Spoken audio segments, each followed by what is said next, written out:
গত 3 দিনের টানা নিম্নচাপের বৃষ্টিতে জলের তলায় সোনামুখী ব্লক ও পাত্রসায়ের ব্লক এলাকার বিঘার পর বিঘা জমি। পুজোর আগে চরম সমস্যায় কৃষকরা। ঝোড়ো হাওয়ায় ভেঙেছে পটল মাচা।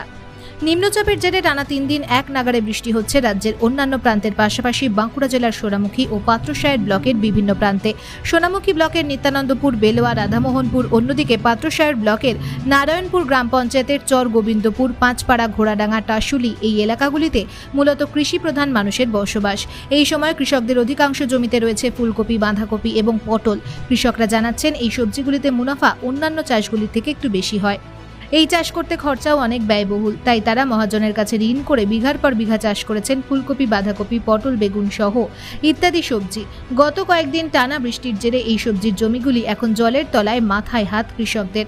সমস্ত সবজি নষ্ট হলে মহাজনের ঋণ তারা কিভাবে শোধ করবেন, কিভাবে সংসার চালাবেন, এই ভেবেই রাতের ঘুম ছুটেছে এলাকার কৃষকদের। সামনেই পুজো, তার আগে কৃষকদের যেভাবে আর্থিক ক্ষতির মুখে পড়তে হলো, তাতে করে পুজোর আগে ছেলেমেয়েদের জামা কাপড় কিভাবে কিনবেন তারা, তাই ভেবে কুল পাচ্ছেন না তারা। প্রচুর ক্ষতি হয়ে গেছে। 3 দিন ধরে বৃষ্টি হচ্ছে। 3 দিন ধরে বৃষ্টি হওয়ার পর দেখলাম যে এখন মাঠে গিয়েছিল, মাঠে সব সবজি ভাসছে, কেউ পচন ধরে মরে যাচ্ছে। তারপরে এখনও পর্যন্ত বৃষ্টি হচ্ছে, কী করে কী চলবে সে চিন্তা ভাবনা, মাঠকে এসে মাথা ব্যথা ধরে যাচ্ছে। সারা বছর সারা বছর ওইটুকুই সংসারটা চাষবাস করেই চলে, আমাদের অন্য কোনো কাজ না। আচ্ছা, কিন্তু পচন ধরে গেছে, ফুলকপি পচন ধরে গেছে। কি কি সবজি রয়েছে এখন? আমার রয়েছে ধরো বেগুন, ফুলকপি, তারপরে তোমার ঘুই করলা, পুঁই, এমনি মূলো টুলো, শাক ডাক, সব সবজি সব রকম সামান্য সামান্য করে ছিল আর কি। সব ওই পচন ধরে চলে যাচ্ছে। সরকার আমাদের ক্ষতি বলতে পটল ছিল 15 কাঠার মতো পটল ক্ষতি হয়েছে, শশা ছিল কাটা 7-8, শশাটাও ক্ষতি হয়েছে। বাদাম ছিল প্রায় 15 কাঠার মতো বাদাম ছিল, বাদাম প্রায় হাঁটুর উপরে জল, বাদাম গাছ জলে উপরে ভাসছে। দুর্গা পুজো আমরা কী করে যে কাটাবো, কেমন করে কাটাবো, আমরা কিছুই খুঁজে পাচ্ছি না। এই হিসাব তো দেওয়া যাবে না, কোনো জায়গার হিসাব যতক্ষণ পর্যন্ত ফসল ঘরে না আনা যায় ততক্ষণ পর্যন্ত ফসলের কথা বলা যাবে না। কাঁচা ফসল তো। আপনাদের কি চাষবাস করেই সংসার চলে? হ্যাঁ, চাষবাসের উপরেই সংসার চলে। এখন কি করে সংসার চলবে কি ভাবছেন? এখন যে কি করে সংসার চলবে আমরা নিজেরাই বুঝতে পারছি না। কি করছেন আপনারা? বৃষ্টি হচ্ছে টানা 2 দিন 2 রাত ধরে একটানা বৃষ্টি হচ্ছে। আমরা এখন মাঠে আছি। মাঠে যে কপি চাষ করেছি, তা কপি চাষ করার যে কি মানে কি পরিস্থিতি বা কি কষ্ট, একটা বাচ্চা শিশুকে যেমন মানুষ করতে হয় সেই রকমভাবে কপি তৈরি করতে হয়। আর এখন যে আমরা আবার যে কপি চারা নতুন করে ফেলেছি, সেই কপি চারার যে উপরে ত্রিপল দেওয়া হয়, সেই ত্রিপল তো ঝড়ে ছিঁড়ে গেছে।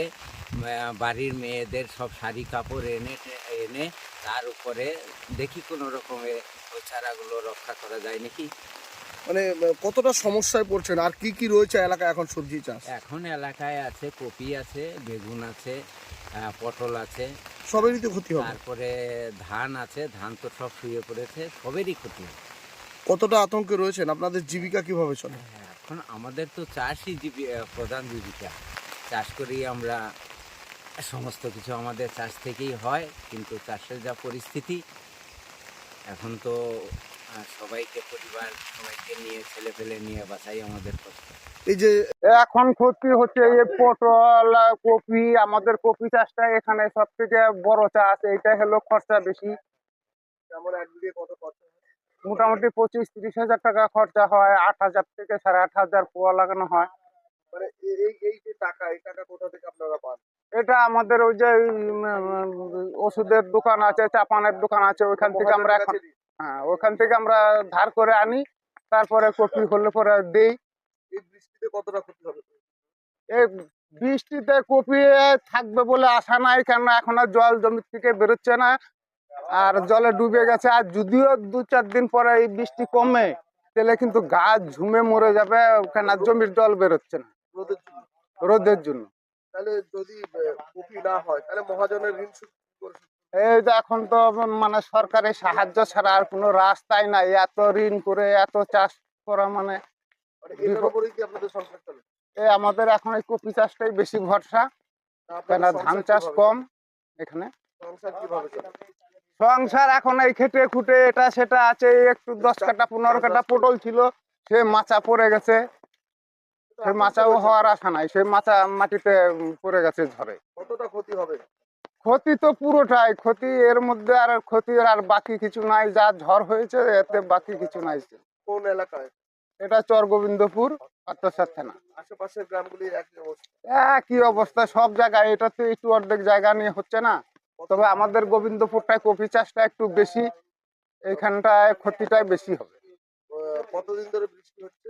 এই তো এই 2 দিন ধরে নেমেছে একটানা 24